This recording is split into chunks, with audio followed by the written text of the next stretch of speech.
Kenapa ngelakuin itu? Bodoh banget. Gini aja nggak bisa. Dasar emang gak guna. Ketika membuat kesalahan, seringkah Anda mengomentari diri dengan kalimat-kalimat tadi? Kata hati menghakimi cenderung muncul ketika kita tidak punya cukup cinta diri.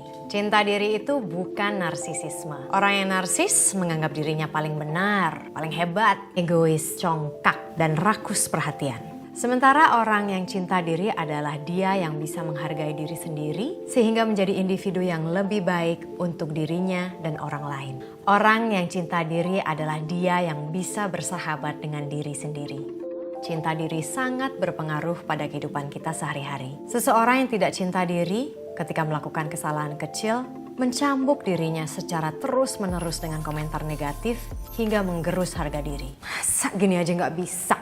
Seseorang yang tidak cinta diri sulit menjalin hubungan romantis yang langgeng karena terus merasa tidak yakin apakah ia pantas dicintai. Kemampuan kita menerima cinta dari orang lain berbanding lurus dengan kemampuan kita mencintai diri. Seseorang yang tidak cinta diri cenderung merasa insecure, gak aman.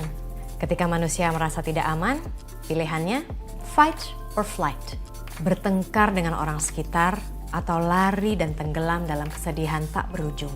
Kata hati negatif berasal dari suara yang sering kita dengar di masa kecil. Apakah itu suara orang tua yang marah-marah, kakak yang mengancam ketika bertengkar, guru yang tidak pernah puas dengan prestasi kita dan pelik pujian, teman sekolah yang merundung. Suara menghakimi ini terdengar berulang-ulang. Seakan kita ini selalu salah dan tidak pernah cukup untuk mereka. Memang, memberi kritik kepada diri sendiri penting untuk perkembangan kita sebagai manusia.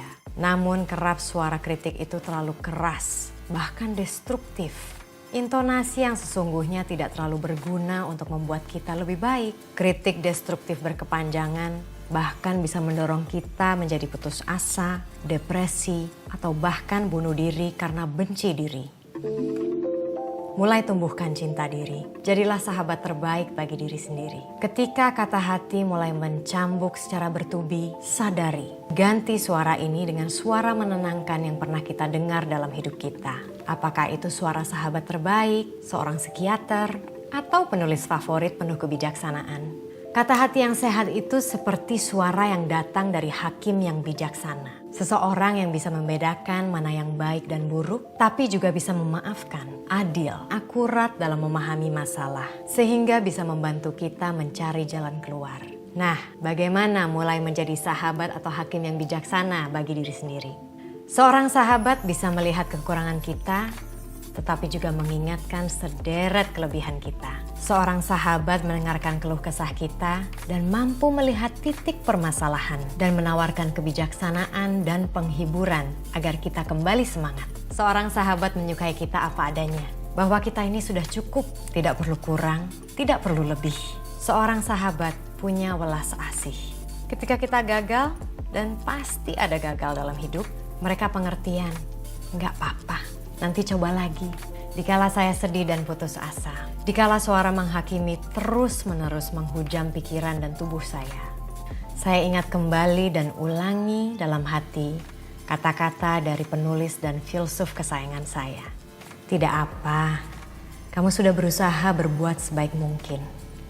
Apa yang terjadi memang sering di luar kendalimu. Kalau kali ini hasilnya mengecewakan, ya masih ada hari esok untuk coba lagi kan? Kalau kita selama ini bisa menjadi teman baik bagi orang tercinta di sekitar kita, mengapa tidak melatih diri untuk menjadi teman terbaik untuk diri sendiri? Ketika kita mencintai diri, kita lebih bisa menerima kekurangan dan kelebihan kita. Punya welas asih terhadap diri sendiri. Yuk, jadi sahabat untuk diri sendiri. Mulai cintai diri.